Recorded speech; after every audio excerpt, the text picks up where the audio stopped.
नमस्कार बच्चों। आज हम पढ़ने और समझने वाले हैं क्लास 10th हिंदी की वर्कशीट नंबर 12 यानी कार्यपत्रक संख्या 12 को। यह आपकी 2 अगस्त 2021 की वर्कशीट रहेगी और आज से यानी कि 2 अगस्त से आपकी जितनी भी वर्कशीट आएगी वो आपकी सब्जेक्ट स्पेसिफिक वर्कशीट आएगी। यानी आपका जो भी सिलेबस है उसके अकॉर्डिंग आपको वर्कशीट मिलने वाली है। उससे पहले हमने जुलाई में जितनी भी वर्कशीट की थी उसमें हमने बेसिक कंसेप्ट वो डिस्कस किए थे, कुछ कॉमन टॉपिक्स थे वो हमने डिस्कस किए थे। आज की वर्कशीट भी हमारी काफी आसान रहने वाली है, जिसमें हम एक बार फिर से अपठित गद्यांश का अभ्यास करेंगे।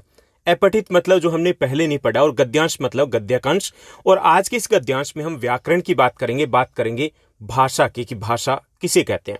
तो चलिए पढ़ते हैं पहले इस अपठित गद्यांश को और उसके बाद इस पर आधारित कुछ आसान से प्रश्न हैं जिनको हमें हल करना है।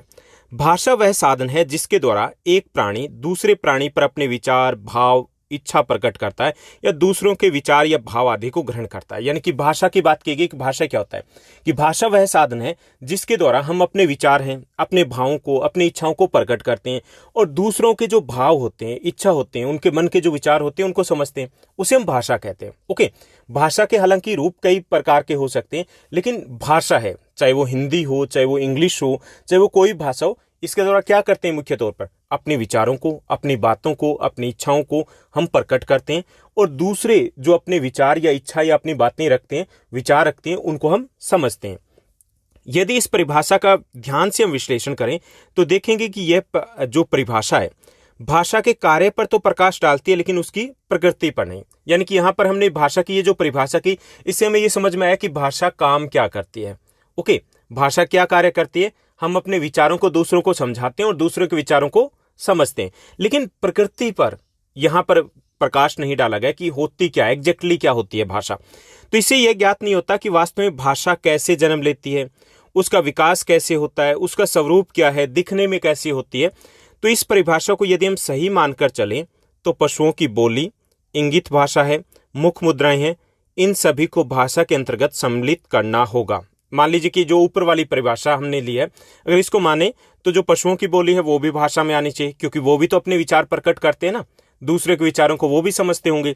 या इंगित जो भाषा है या मुख मुद्राएं हैं, ओके, जिसको हम इंग्लिश में जेस्चर बोलते हैं, तो अगर उनको भी हमें शामिल करना होगा।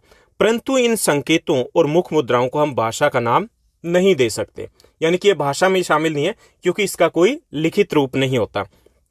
मनुष्य को अपने भावों, विचारों और अनुभूतियों को भली भांति प्रकट करने के लिए कुछ ध्वनि संकेतों और भाषिक प्रतीकों का सहारा लेना होता है। आपने ये देखा होगा कि अपने विचारों को प्रकट करते हैं, दूसरों को आपने अपनी बात कही, या जैसे मैं अब आपको अपनी बात कह रहा हूं, ठीक, तो आप इसको समझ पा रहे हो, तो इसके लिए कुछ निश्चित ध्वनियां हैं। निश्चित ध्वनियां ना, मैंने अब ध्वनियां बोला तो आपने सुना कि ये ध्वनियां शब्द है, अब शब्द बोला तो आपने सुना कि ये शब्द है, और इसको मैं लिखूंगा तो वो भी निश्चित इसके प्रतीक रहेंगे। लेकिन जैसा कि हमने बात की कि जो पशुओं की बोली है या कुछ मुख मुद्राएं हैं, उसके लिए कुछ निश्चित प्रतीक नहीं है।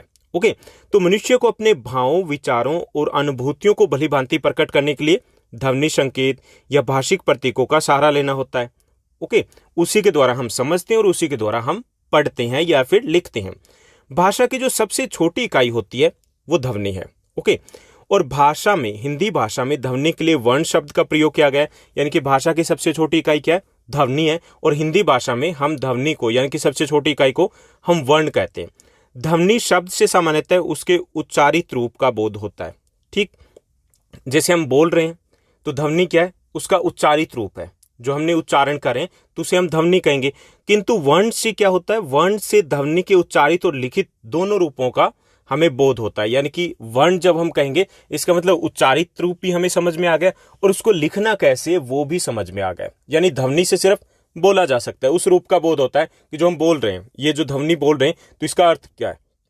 जब इसको लिखना हो तब हम उसको वर्ण रूप है, उससे दोनों चीजों का बोध होता है कि इसको बोला कैसे जाएगा और इसको लिखा कैसे जाएगा।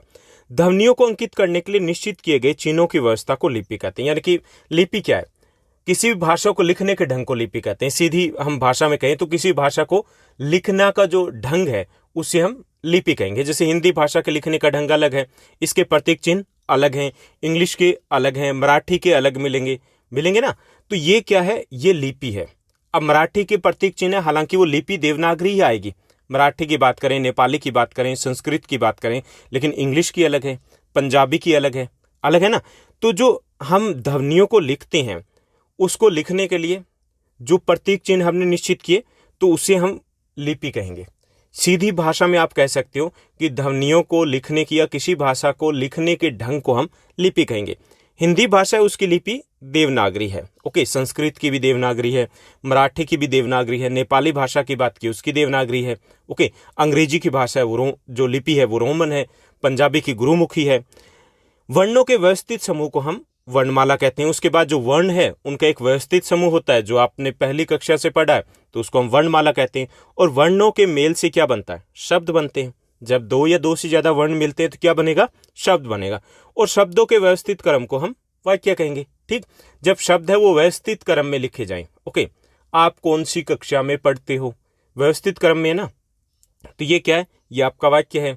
अगर इसको ये कह दिया जाए कौन सी कक्षा आप पढ़ते हो, ओके, यहां पे आगे पीछे अगर कर दिया तो उसका सही से अगर अर्थ नहीं निकल पा रहा है, यहां तो आप समझ गए, अगर सही से अर्थ नहीं निकल पा रहा है तो उसको हम वाक्य नहीं कहेंगे। ओके, तो जो वर्ण होते हैं उससे क्या बनेंगे? शब्द बनेंगे व्यवस्थित क्रम से।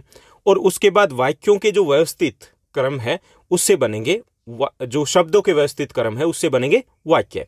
इन्हीं वाक्यों से मनुष्य एक दूसरे के भाव या विचारों को ग्रहण करता है और अपने विचारों को दूसरों तक प्रेषित करता है, दूसरों को बताता है। यानी कि एक नियम निश्चित है।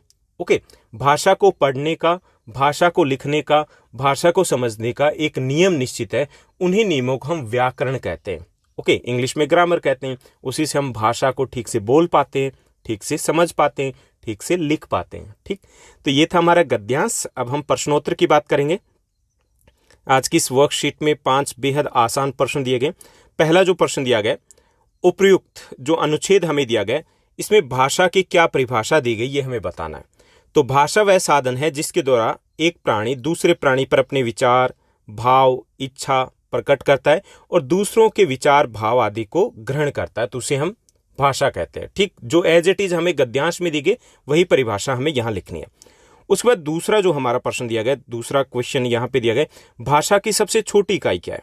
तो भाषा की सबसे छोटी इकाई ध्वनि है। ठीक, उसके बाद तीसरा प्रश्न दिया गया, तीसरा हमारा प्रश्न है, वर्ण आपस में मिलकर किसका निर्माण करते हैं? तो वर्ण है वो आपस में मिलकर शब्द का निर्माण करते हैं। ओके, दो या दो से अधिक वर्ण है मिलकर के उनका जो व्यवस्थित क्रम है उससे क्या बनेगा? शब्द बनेगा। क्लियर।